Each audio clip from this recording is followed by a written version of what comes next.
Aborder la question de la politique extérieure de l'Égypte ou la diplomatie égyptienne et les efforts joués par la diplomatie égyptienne pour se rapprocher ou bien pour mener à mieux les relations diplomatiques entre l'Égypte et les pays du monde après la révolution du 30 juin.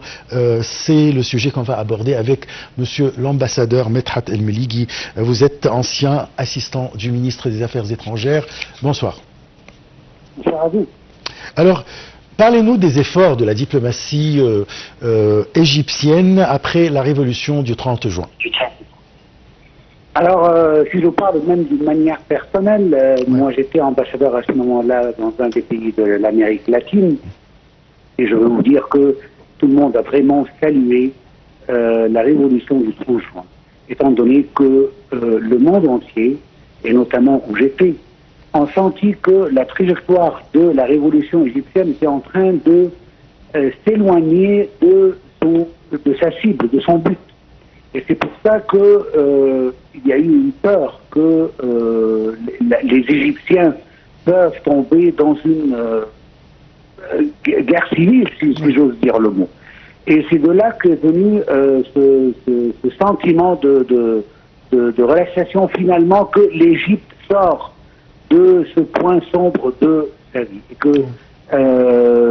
et que l'armée s'est imposée, parce que c'était important au début que l'armée soit présente, sinon on aurait eu un bain de sang entre les millions qui étaient à la place Tahrir et d'autres places de l'Égypte pour soutenir un changement de ce régime qui n'a pris en considération que les intérêts personnel de ce groupe terroriste, les frères musulmans, et quelques milliers de l'autre côté, et qu'une confrontation devait être.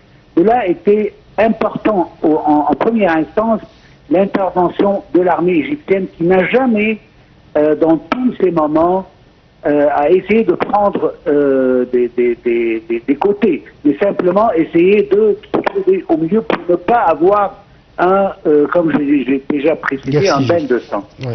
Alors, après cela, la révolution a pu se démontrer, se manifester d'une manière claire, et on a vu que après un grand moment, et après l'adhésion du président El-Sisi au pouvoir, l'Égypte a pu passer du stade de la restauration de la cohésion des institutions interne à celui de imposer l'autorité de l'État égyptien intérieurement et à l'étranger. Alors là vient le rôle et la réponse pour votre question de la diplomatie égyptienne. Il y a eu des pays qui ont bien compris la situation en Égypte et qui ont accueilli d'une manière très positive la révolution du 30 juin, et d'autres qui ont vu pour un certain moment que c'est un coup d'État.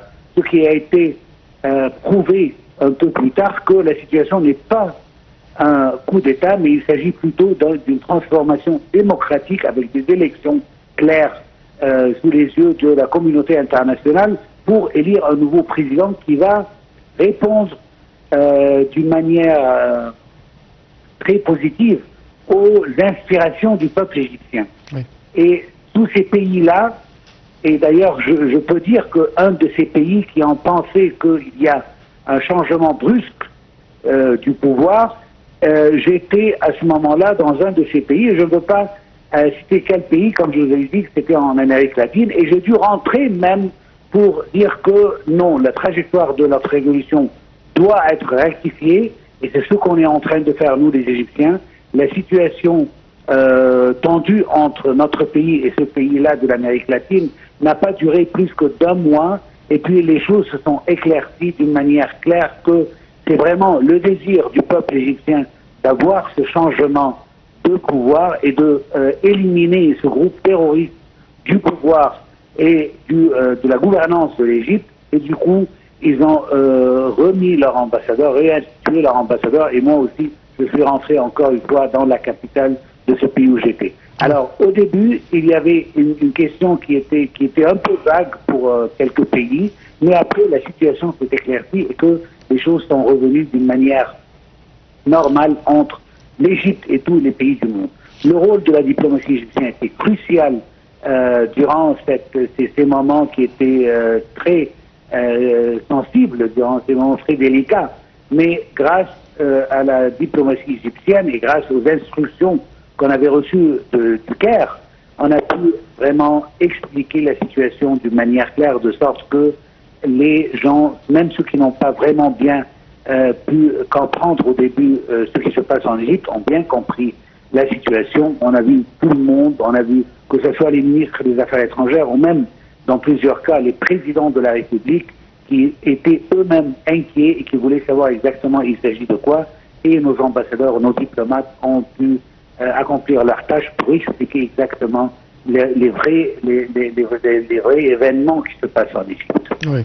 Là aussi, il y a l'Union africaine qui a suspendu l'Égypte en tant que membre de cette union. Et puis, c'est grâce à la diplomatie égyptienne que l'Égypte est retournée au sein de l'Union africaine et même est devenue présidente un an après. Exactement. Alors, pour l'Union africaine, et moi, j'ai rencontré plusieurs leaders de notre continent qui ont parlé qu'on comprend très bien, mais on parlait de ça derrière les portes fermées, comme on le dit. On comprend exactement ce qui se passe en Égypte, mais nous, en tant qu'organisation, on ne peut pas directement accepter, sinon on aura d'autres ripostes de pays qui ont de vrais coups d'État et qui demandent à être traités comme l'Égypte, malgré la spécificité du cas de l'Égypte qui est totalement différent des coups d'État classiques qu'on connaît sur le continent africain. Mais cela dit qu'une fois que le président Sisi a pris le pouvoir d'une manière démocratique, élu d'une manière claire devant toutes les institutions internationales, cela a donné confiance au régime. Et je dois ici aussi donner le crédit, pas seulement au président et à l'armée qui s'est retirée des rues pour donner l'espace aux populations pour s'exprimer, mais aussi au peuple égyptien qui a montré comment est-ce qu'il est un peuple qui comprend très bien et qui doit montrer la stabilité du pays. Il n'y a pas, il ne doit pas avoir des émeutes dans les rues. Et cela a aidé à donner une idée claire que le peuple égyptien, il accueille vraiment d'une manière très positive tous les événements qui sont déroulés pour le transfert et malgré quelques incidents, le transfert pacifique du pouvoir. Et que le groupe et les frères musulmans qui ont exercé des actes terroristes sont appréhendus et ils sont en prison pour être jugés tel que la loi l'exige. Oui. On doit être clair que l'Égypte, avec des millénaires de civilisation, ne fait pas comme beaucoup d'autres pays où on trouve le sang qui coule partout. C'était vraiment tout à fait, tout à fait. Il n'y avait pas des émeutes, il n'y avait pas des révoltes sanglantes dans les rues, mais plutôt une armée qui a pris le pouvoir à ce moment très crucial, à ce moment très délicat, pour prendre ce groupe selon la demande de la rue, la demande de l'opinion publique des Égyptiens, et qui en sont mis en prison, premièrement pour épargner leur vie s'ils sont exposés à la population qui a détesté tous les actes qui ont été exécutés par ce groupe, mais aussi pour les juger d'une manière claire, d'une manière transparente devant le monde entier et qu'ils doivent être responsables pour tous les actes de terrorisme qui étaient perpétrés par les frères musulmans. C'est clair. Je vous remercie beaucoup, Monsieur l'ambassadeur Medhat El-Melik. Je rappelle que vous êtes ancien assistant du ministre des Affaires étrangères. Et je peux rajouter quand même une phrase que le 30 juin, c'est la volonté du peuple. Alors, je passe à notre troisième sujet. Il s'agit de consolider la paix et l'intégration régionale et porter la voix de l'Afrique sur la scène internationale. Tels sont les trois axes majeurs de la stratégie de l'Égypte pour renforcer ses relations avec l'Afrique. Les questions de la paix et de la sécurité occupent une place importante dans les relations égypto-africaines. C'est pourquoi l'Égypte tient à soutenir ses pays voisins dans l'instauration de la sécurité et de la stabilité en jouant un rôle dans le règlement des différends et des crises, en s'engageant à préserver la souveraineté, l'indépendance, l'intégrité et l'unité des États et en respectant le principe de non-ingérence dans leurs affaires intérieures. Un reportage de Yara Choucha et Salihat.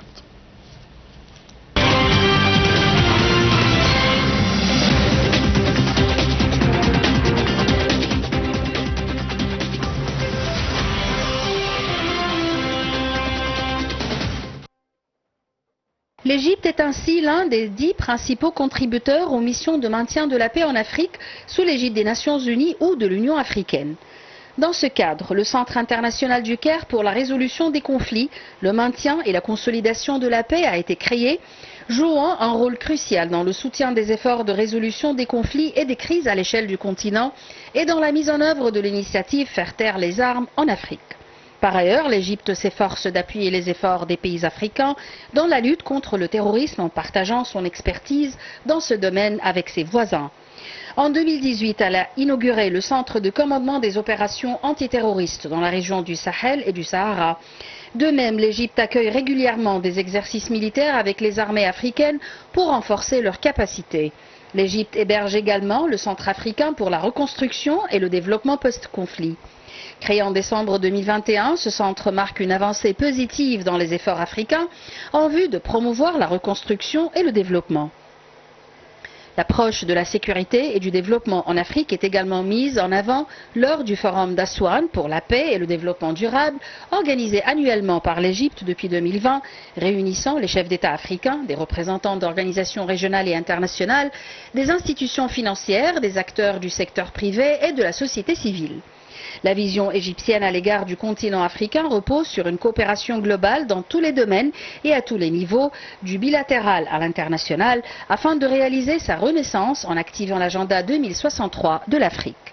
L'Égypte s'est ainsi employée à représenter les pays africains lors de nombreux événements internationaux, soit en organisant diverses conférences ou en y participant afin d'attirer des opportunités d'investissement étrangers en Afrique, comme le Forum sur l'initiative chinoise de la ceinture et la route, le sommet sino-africain, le sommet du partenariat G7 Afrique, la conférence de Tokyo sur le développement de l'Afrique, le sommet Russie-Afrique, le sommet du G20 et de l'Afrique, ainsi que le sommet britannique sur l'investissement en Afrique.